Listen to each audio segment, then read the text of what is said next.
Hello प्यारे students, this is AJ Yadav from MPI से रधौली बस्ती।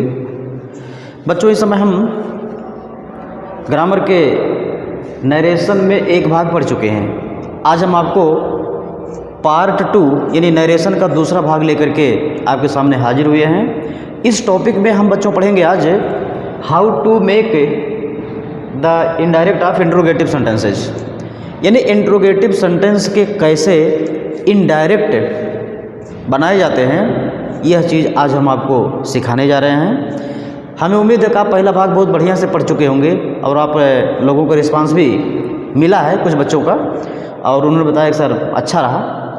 हम और भी अच्छी कोशिश करते हैं। जब आपका रिस्पांस मिलता है, जब आपका रिएक्शन मिलता है, जब आपका अप्रिसिएशन मिलता है, तो हम और अच्छा करने का प्रयास करते हैं।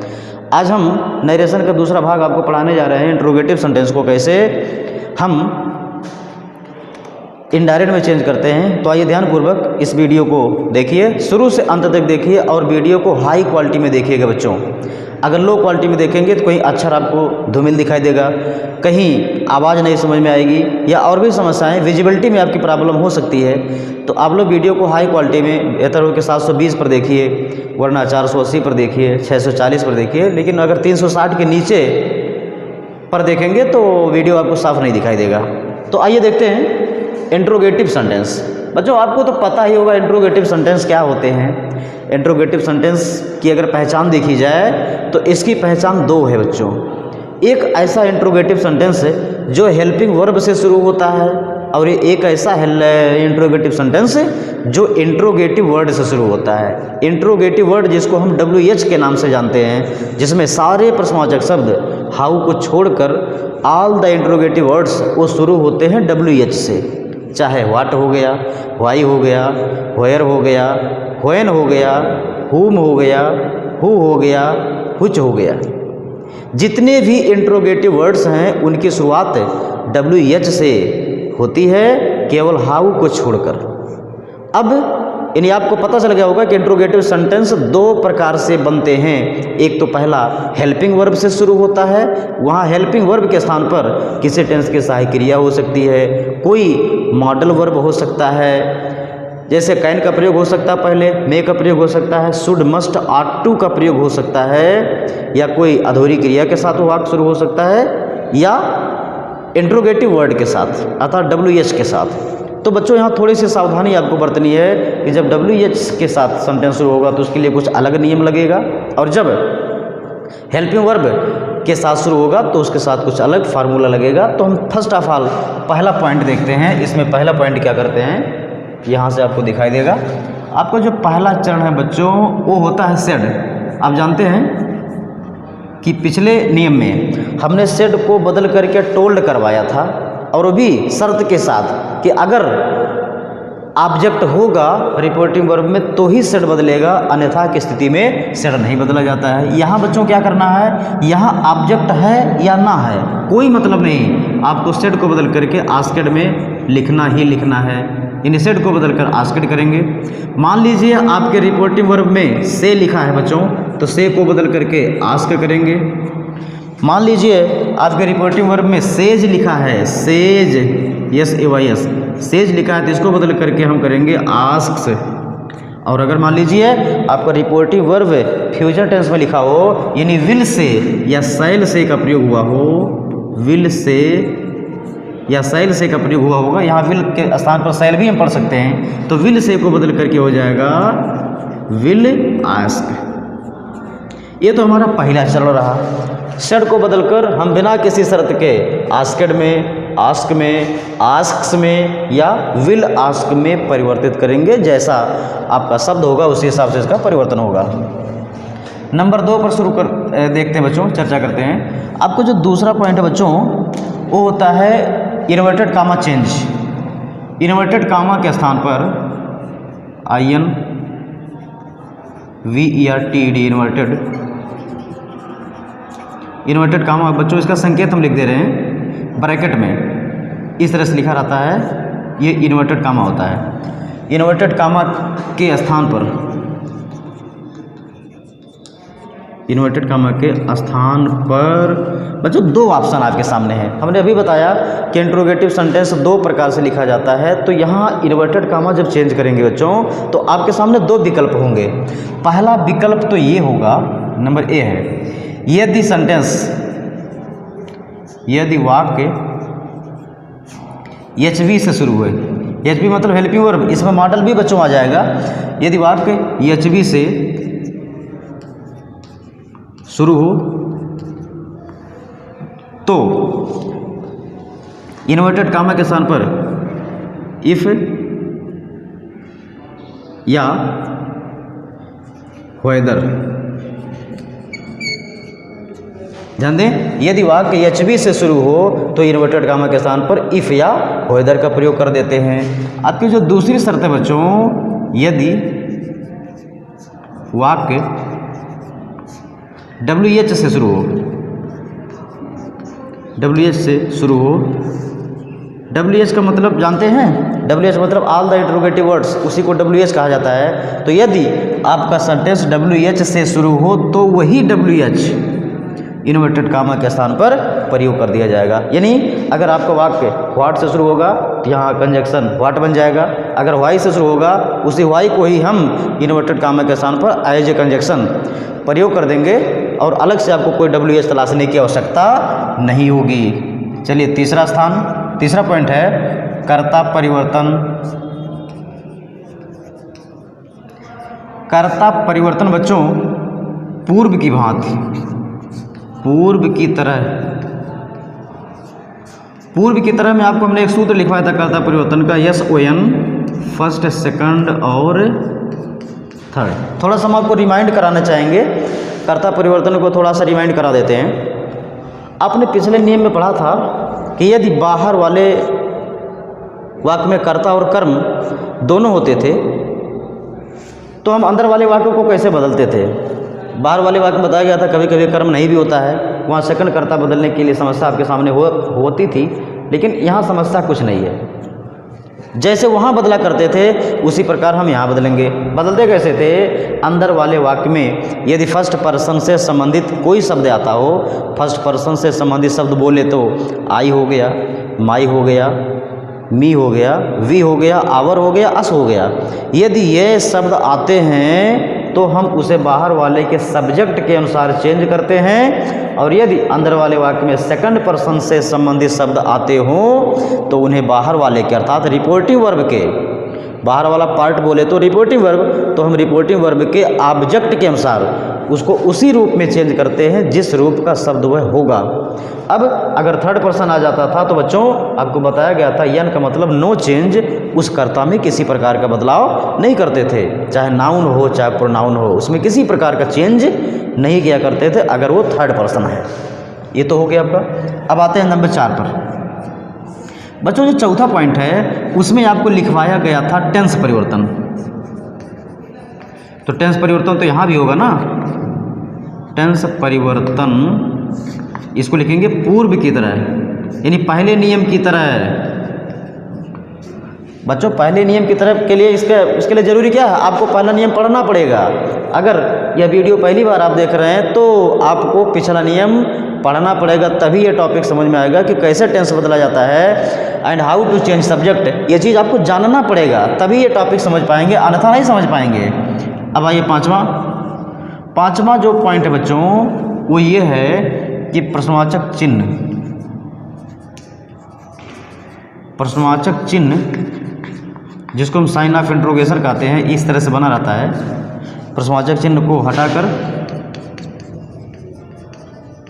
प्रश्नवाचक चिन्ह को हटाकर फुल स्टॉप, इसको ऐसे लिखें, पूरा लिख दें हम फुल स्टॉप, ब्रैकेट में हम चिन्ह बना दे रहे हैं, फुल स्टॉप का प्रयोग करते हैं, फुल स्टॉप का प्रयोग करते हैं।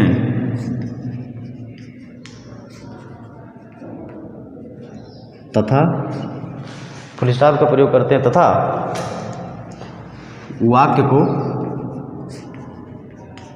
वाक्य को असर्टिव बना देते हैं, असर्टिव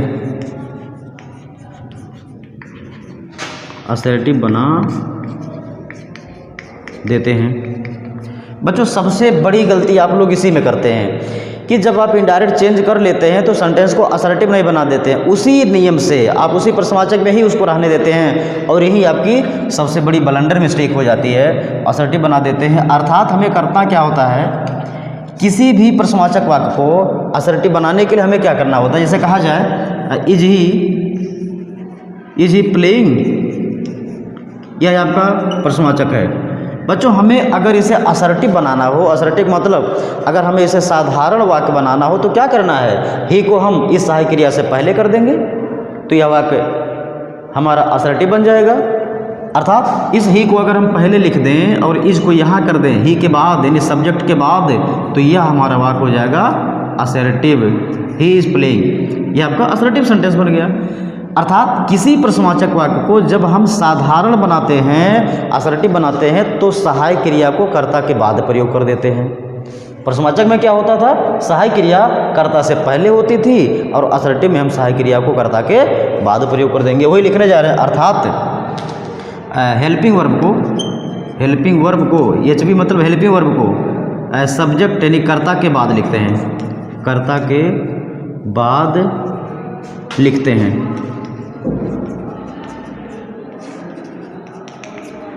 आप बाकायदा नोट भी बना सकते हैं बच्चों, लैंग्वेज हमारा इतना कठिन भी नहीं है कि आप नोट ना बना सकें। अब बच्चों इसमें कुछ नोट्स आपको लिखवाने पड़ेंगे, कुछ इन नियमों के बाद भी आपको एक आध और सिस्टम जानने पड़ेंगे तो ये आपका वाक्य इनडायरेक्ट में बन पाएगा। इसमें होता क्या, नोट बच्चों, नोट नंबर 1 में देखा जाए, अगर रिपोर्टेड स्पीच में सर या मैडम, यदि रिपोर्टेड स्पीच में सम्मान सूचक शब्द सर या मैडम का प्रयोग हो तो,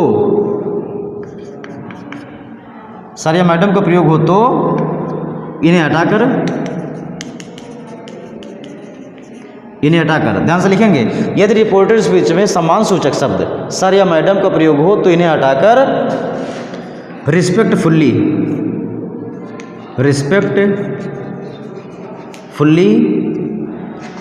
लिखा जाता है, रिस्पेक्टफुल्ली लिखा जाता है। नंबर 2 भी देख लीजिए, नोट नंबर 2 है यस या नो टाइप प्रश्नों में, यस या नो टाइप प्रश्नों में यस के लिए replied in the affirmative, replied इसको स्मॉल ही लिखा जाए, रिप्लाइड इन द अफर्मेटिव।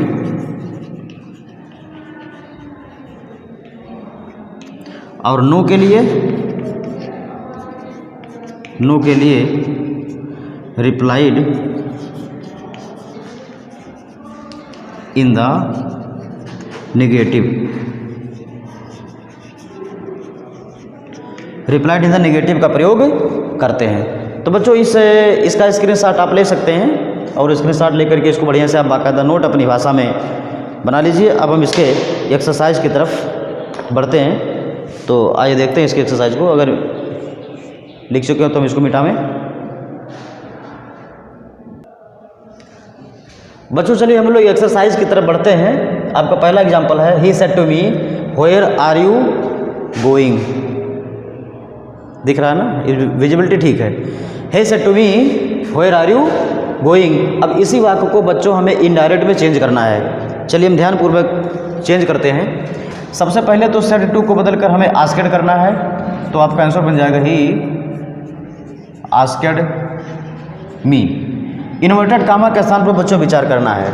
हमने बताया था कि अगर आपका सेंटेंस WH से शुरू है तो उसी WH को ही कंजक्शन बना देना है, और अगर WH से नहीं है, HV से है, हेल्पिंग वर्ब से है, तो हमें इफ़ या वेदर का प्रयोग करना है। तो यहाँ देखा जाए तो WH से है शुरू, व्हेयर से है शुरू, इसी व्हेयर को ही यहाँ कनेक्टर या कंजक्शन मान लीजिए। अब हमें आर छोड़ करके यू बदलना है बच्चों। अगर आर आप बदलेंगे पहले तो आपसे गलती हो सकती है, आप फिर से वाक्य को प्रश्नवाचक बना देंगे।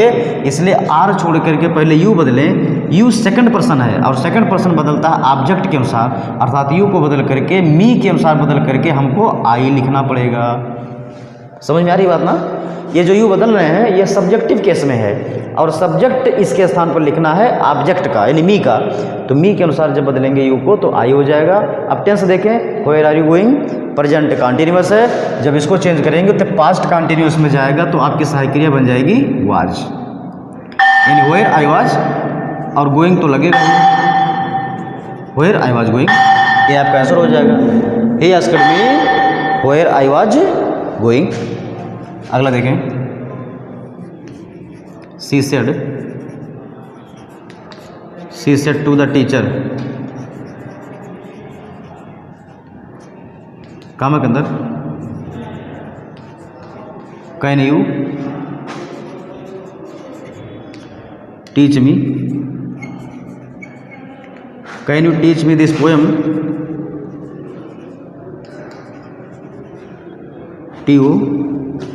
TOMORROW। उसने शिक्षक से कहा can you teach me this poem tomorrow, क्या आप मुझे यह कविता कल पढ़ा सकते हैं। तो बच्चों इसका जब इनडायरेक्ट बनेगा तो ऐसे बनेगा, she asked the teacher, she asked the teacher. चूंकि यह एक हेल्पिंग वर्ब यानी मॉडल से शुरू है, मॉडल वर्ब से शुरू है, तो आपको बच्चों यहाँ लगाना पड़ेगा इफ़। कैन को छोड़ करके पहले यू बदलें, यू बदलेंगे द टीचर के अनुसार, तो टीचर के अनुसार या ही हो सकता है या सी हो सकता है। ही के स्थान पर सी भी लिखा जा सकता है, क्योंकि टीचर महिला भी तो हो सकती है। He asked the teacher if ही, अब कैन को बदलेंगे तो कुड हो जाएगा, इफ़ ही कुड टीच। मी को बदलेंगे बच्चों सी के अनुसार, तो सी के अनुसार जब बदलोगे मी को तो हर हो जाएगा। She asked the teacher if he could teach her, this को बदलेंगे तो दैट हो जाएगा। पोएम को बदलना नहीं है, और टुमारो को बदलेंगे तो द नेक्स्ट डे हो जाएगा, द नेक्स्ट डे। ये आपका आंसर रेंज में है जी, रेंज में है। He asked the teacher if he could teach her that poem the next day. अगला देखें,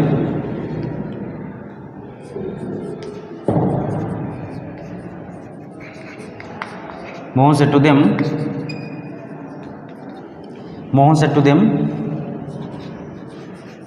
will she help your friend, प्रश्नचिन्ह कहाँ बन, Mohan said to them will she help your friend। इसको देख लेते हैं, तो आपका आंसर बन जाएगा मोहन आस्क्ड देम। यहाँ भी विल यानी हेल्पिंग वर्ब से वाक्य शुरू है, तो इफ लगा दीजिए। सी को बदलना नहीं क्योंकि because she is third person, तो सी ऐसा रहने दीजिए। अब विल को बदल करके आप वुड कर लीजिए, विल को तो बदलना ही पड़ेगा। सी वुड हेल्प में कोई बदलाव नहीं करेंगे। अब बच्चों योर बदलो, योर बदल के बताइए, बदल लिए। योर सेकंड पर्सन का पार्ट है, यानी योर को बदलेंगे हम ऑब्जेक्ट के अनुसार, यानी योर अपने की अंग्रेजी है, पजेसिव केस है, तो देम के अनुसार हमें पजेसिव केस लिखना पड़ेगा। Their, THEIR, their friend. Mohan asked them if she would help their friend. अगला देखें, the girl said sir may I go out. लड़की ने कहा श्रीमान जी क्या मैं बाहर जा सकती हूँ। बच्चों यहाँ श्रीमान जी सर ये सम्मान सूचक शब्द इसमें आ गया है, तो इस सम्मान सूचक शब्द को हटा करके इस सेड के बदले हुए रूप के साथ हमें रिस्पेक्टफुल्ली जोड़ देना होगा। अर्थात आपका आंसर कुछ इस तरह से बनेगा, the girl asked respectfully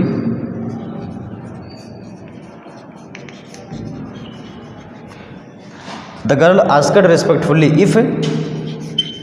if लगाएंगे क्योंकि मे से वाक्य शुरू है, सर को हटा दिए हमने रिस्पेक्टफुली लगा करके। अब आई बदलेंगे गर्ल के अनुसार बच्चों, तो आई को जब बदलोगे तो गर्ल के अनुसार सी हो जाएगा, और मे को बदल करके माइट कर देना होगा। The girl asked respectfully if she might go out. यहाँ अंत में फुल स्टॉप हो जाएगा। बच्चों जो सबसे ज़्यादा गलती होने के चांसेस होते हैं, ये जो बाद वाला पार्ट होता है इसको आप लोग इंट्रोगेटिव में ही बने रहने देते हैं और यही सबसे ज़्यादा बड़ी गलती हो जाती है। इस गलती में आपको सुधार करने की ज़रूरत है। अगला देख लो, she said did you steal my pen. आगे लिखेंगे आई सेड नो। जरा इस वाक्य पर गौर करिए बच्चों। उसने कहा did you steal my pen, क्या आपने मेरी कलम चुराया? आई सेड नो, मैंने कहा नहीं। अब बच्चों ये इसे कहते हैं हम यस या नो टाइप क्वेश्चन। तो यस या नो टाइप क्वेश्चन में हमें यह देखना होता है कि एक व्यक्ति प्रश्न करेगा और उसी का जवाब कोई दूसरा व्यक्ति देगा जो उसकी बात को सुनेगा। यहाँ सी कह रही है, ऑब्जेक्ट यहाँ नहीं दिख रहा बच्चों, क्योंकि हमें यू बदलना है इसलिए हमको समझाना पड़ रहा है। हमें ऑब्जेक्ट दिख नहीं रहा बट है ऑब्जेक्ट। सी के प्रश्नों का जवाब किसने दिया है? आई ने दिया है, अर्थात यहाँ ऑब्जेक्ट है। सी से टू मी, यहाँ ऑब्जेक्ट माना जाएगा कि वह ऑब्जेक्ट मी है, अर्थात इस यू को बदलने के लिए आप आज़ाद नहीं हैं। आप यू को बदलेंगे इसी ऑब्जेक्ट आई के अनुसार। यहाँ जो सब्जेक्ट बना हुआ इस वाक्य में यही यहाँ सुनने का काम कर रहा था और ये ऑब्जेक्ट के रूप में था। तो आपको आंसर ऐसे लिखना पड़ेगा, सी आस्क्ड मी। अब मी लिखो या ना लिखो ये आपकी मर्जी है, लेकिन यू को बदलना है इसी मी के अनुसार। क्यों बदलना है? क्योंकि अगले खंड में यही सब्जेक्ट का काम कर रहा है, यही जवाब दे रहा है और जवाब वही देगा जो प्रश्न को सुनेगा। सी ने प्रश्न किया है और सी के प्रश्न का जवाब जो व्यक्ति दे रहा है वही तो आपका ऑब्जेक्ट माना जाएगा। तो यहाँ मी ऑब्जेक्ट है। अब डिड को छोड़ करके पहले यू बदलें, यू बदलेंगे मी के अनुसार तो आई होगा, लेकिन कंजक्शन लगा दें इफ़, क्योंकि डिड से शुरू है। तो इफ़ लगा करके हमने यू को चेंज किया मी के अनुसार तो आई बन गया। अब हमें डिड बदलना है, यानी पास्ट इंडेफिनिट को बदलना है, यह जाएगा पास्ट परफेक्ट में, तो ये हो जाएगा हाइड। और स्टील का थर्ड फॉर्म हो जाता है स्टोलन, आप जानते ही हैं। अब हमें माई चेंज करना है, माई बदलेगा सी के अनुसार और तब सी के अनुसार हो जाएगा हर, और पेन में कोई बदलाव नहीं करेंगे। यहाँ फुल स्टॉप पर लग गया। अब अगले वाक्य को बस ऐसे ही जोड़ देना है। अब लिखेंगे आई ने जवाब दिया है, ना में जवाब दिया है। तो आप जानते हैं कि ना के लिए लिखवाया गया था I replied in the negative, यानी मैंने नकारात्मक जवाब दिया, मैंने ना में जवाब दिया। इसे कहते हैं यस या नो टाइप क्वेश्चन। अगर यही वाक्य यहाँ यस लिखा होता तो हम कर देते I replied in the affirmative. तो हमें नहीं लगता कि यस या नो में अब आपको कहीं कोई प्रॉब्लम रह गई होगी। चलिए एक वाक्य और देखते हैं। He said to her father, she said to her father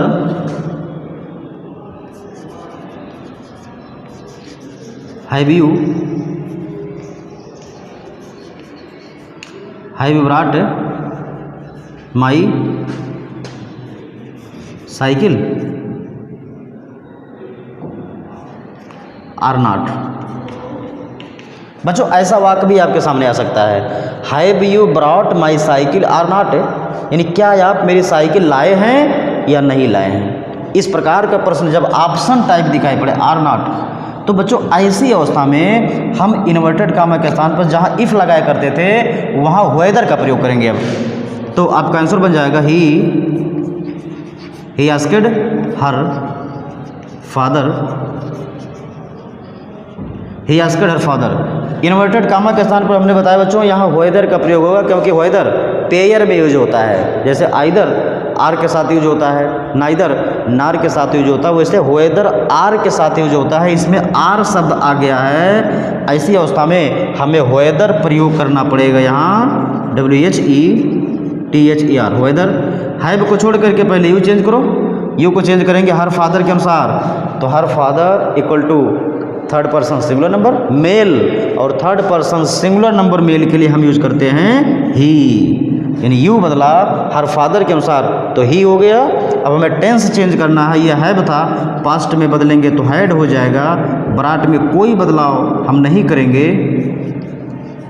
my बदलेंगे, माई बदलेंगे ही के अनुसार, तो ही के अनुसार हो जाएगा हिज, और साइकिल, फिर आर नॉट, इसको रहने देंगे ऐसे हम। ये आपका पूरा आंसर बन जाएगा। He asked her father whether he had brought his cycle or not. तो बच्चों हमें लगता है आप एग्जाम्पल समझ रहे होंगे। एक वाक्य और देख लिया जाए। The girl said to me what is your name. बच्चों ऐसा वाक्य परीक्षा में अक्सर आ जाता है और इसमें बच्चे उलझ जाते हैं। आपको उलझने की कोई ज़रूरत नहीं है। The girl said to me, लड़की ने मुझसे पूछा व्हाट इज योर नेम, तुम्हारा क्या नाम है। तो चलिए हम इसका जवाब लिख देते हैं। The girl asked me, inverted comma के स्थान पर ही व्हाट ही लग जाएगा। इसी WH को ही हम कंजक्शन बना दे रहे हैं। The girl asked me what is छोड़ करके पहले योर नेम चेंज करो और योर चेंज करेंगे मी के लिए, तो माई हो जाएगा। नेम में कोई बदलाव नहीं, माई नेम ही तो सब्जेक्ट का काम कर रहा है। अब इसको बदल करके हम वाज कर देंगे, यही आपका आंसर हो जाएगा। The girl asked me what my name was. तो हमें उम्मीद है कि आप ये टॉपिक समझ गए होंगे। आज हम वीडियो बहुत बड़ा बनाने के मूड में नहीं है, क्योंकि कुछ विद्यार्थी कमेंट किए थे सर वीडियो इतना लंबा मत बनाइए, हम लोग थक जाते हैं, हम लोग देख नहीं पाते हैं पूरा। तो आज हम वीडियो छोटा कर रहे हैं और छोटा करते करते 26 मिनट का हो गया है। तो आप समझ गए होंगे। अगले वीडियो में हम आपको एक नए टॉपिक के साथ, एक नई ऊर्जा के साथ फिर से आपके सामने हाजिर होंगे। तब तक आप इसको समझते रहें, नोट बनाते रहें और जितना भी हो सके आप एक्सरसाइज करते रहें। जितने एक्सरसाइज करेंगे उतने आपके लिए काम आपका आसान हो जाएगा। बहुत बहुत धन्यवाद, बहुत बहुत आशीर्वाद।